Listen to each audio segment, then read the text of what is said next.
Hi everyone, I'm Ben Smith and I own Lunar Homestead. Lunar Homestead is developing the technology and techniques needed for permanent lunar settlement. Today I'm going to talk about my SPORE concept. This is an abbreviated version of my SPORE presentation. You can watch the full presentation and get more information at lunarhomestead.com. First, let's go over some of the challenges that SPORE was created to solve. The lunar surface is a hostile environment for both humans and equipment. Toxic dust, radiation, near vacuum, thermal extremes, and meteorite impacts require complex, difficult, and expensive engineering solutions. It doesn't help that the current plans involve mining and building on the regolith, as well as lots of surface activity. One of the reasons we don't have lunar settlements yet is that we still haven't figured all of this out. Albert Einstein said, "A clever person solves a problem, a wise person avoids it." The SPORE project's hypothesis is that lunar mining operations conducted inside a subsurface pressurized structure can mitigate or eliminate all of the challenges presented by the lunar surface while also creating habitable space. I've been using the term SPORE, so let's define it. SPORE stands for Shielded Pressurized Oxygen Resource Extraction. Shielded from most surface threats, pressurized oxygen creates a habitable work environment. Resource extraction results in less regolith dust and a better source of raw material. Additionally, the name spore works on another level. In biology, spores are structures used by organisms to survive in unfavorable environments. If spore works out, humans can use modified versions of it to thrive throughout the solar system. The typical shielding solution is to pile regolith on top of the habitats using teleoperated robots. The problem is that we still don't have the high-tech, reliable regolith moving robots, even after decades of research. We also don't know how bad the dust problem will be once we start moving large amounts of regolith. And finally, the proposed radiation shielding thickness may be adequate for short-term visits, but is insufficient for permanent settlement. The SPORE solution is to avoid the regolith as much as possible. What we do is build the habitats and conduct mining activities in the megaregolith at least 10 meters below the surface. Why 10 meters? Because the median depth of the Mare regolith is about 4 meters. 10 meters puts us solidly into the megaregolith. If not, we go deeper. Whatever it takes to get past the regolith and its dust. Plus, 10 meters should completely protect the habitats from all external radiation as well as most impactors.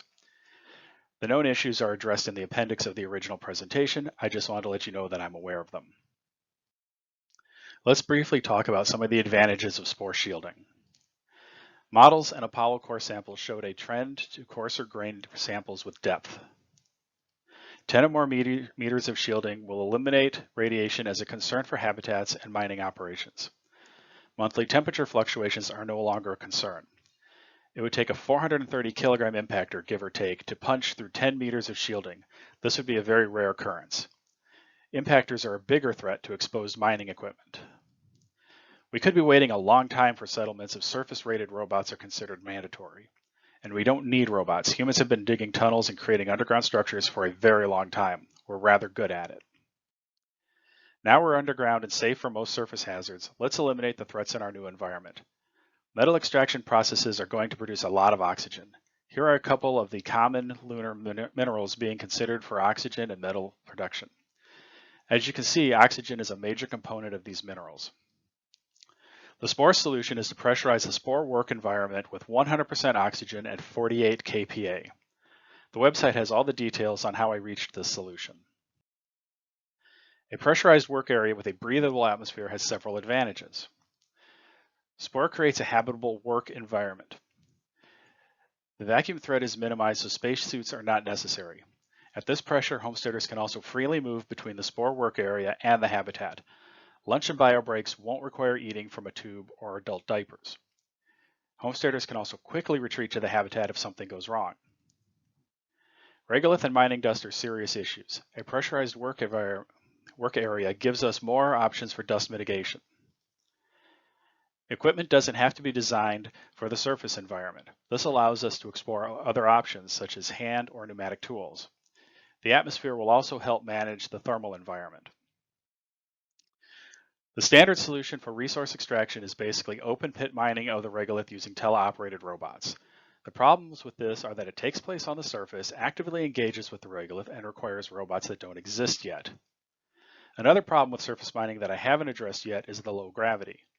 Luna's 1/6 gravity makes, or 1/6 Earth gravity, makes standard regolith moving designs much less effective. We'll have to greatly increase the mass of our machines, secure them to the surface, or be okay with them doing a lot less work. And all of these solutions come with their own problems. The SPORE solution is to avoid all of this mess. Avoid the regolith and go straight for the mega regolith, and use people to do it, not complicated robots. I've already explained why going directly underground eliminates or minimizes most of the challenges associated with surface operations. By building the system around human miners instead of high-tech robots, we take a lot of the uncertainty, complexity, and expense out of the equation. Sure, we have to provide life support, food, and all the other stuff humans need to survive, but we're doing that anyway because we're creating a settlement and not a robot farm. And now we don't have to wait for the robot tech to advance, and homesteaders aren't relying on expensive tech that ties them to Earth. And SPORE can use human miners because the work environment will be a protected, habitable space. The final component of SPORE resource extraction is low-tech tools. These may not be the most efficient tools for the job, but they have several advantages, including lower power requirements, easier maintenance, and local manufacture. It's probably a lot easier to make a pickaxe out of lunar iron than a teleoperated mining robot. Let's look at some of the benefits of SPORE resource extraction. Safety again. Homestead miners are protected from regolith dust, radiation, vacuum, thermal extremes, and meteoroid impacts. They're also safer in general because they are working in a habitable environment, and the habitat is literally meters away if anything goes wrong.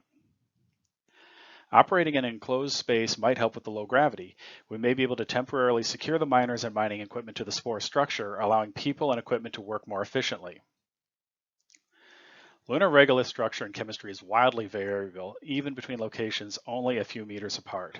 Instead of trying to design equipment to deal with this mess, SPORE avoids it by targeting the large blocks of basalt that we think are the primary components of the Mare megaregolith. SPORE is a modified version of a tunneling shield.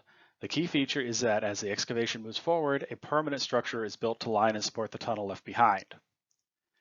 With SPORE, that structure will be the habitat pressure hull. I'm currently looking into using either lunar iron or cast basalt components to make the pressure hull. And for the future, who knows? Humans can build amazing things given enough time and motivation, maybe even large underground lunar cities. Some of the advantages of SPORE habitat creation are: the habitats are immediately protected as they are built. We don't have to wait for robots to build up enough regolith on top of them to allow people in or risk inadequate shielding. Extracting the resources necessary to create the settlement and creating the settlement are the same activity. This should reduce the amount of equipment we need to ship from Earth. Tunneling shields, underground mining, and basalt processing are mature technologies. We just need to adapt them to the new environment. No need for teleoperated robotic regolith movers, lunar surface-rated 3D printers, inflatables, or other untried and undeveloped technology. Here are a few more advantages in addition to the ones I've already mentioned. Moonquakes up to 5.5 on the Richter scale and lasting more than 10 minutes were recorded by the Apollo Seismic Network. We really have no idea how moonquakes will affect surface structures or mining operations, but subsurface structures such as SPORE should be less affected by moonquakes.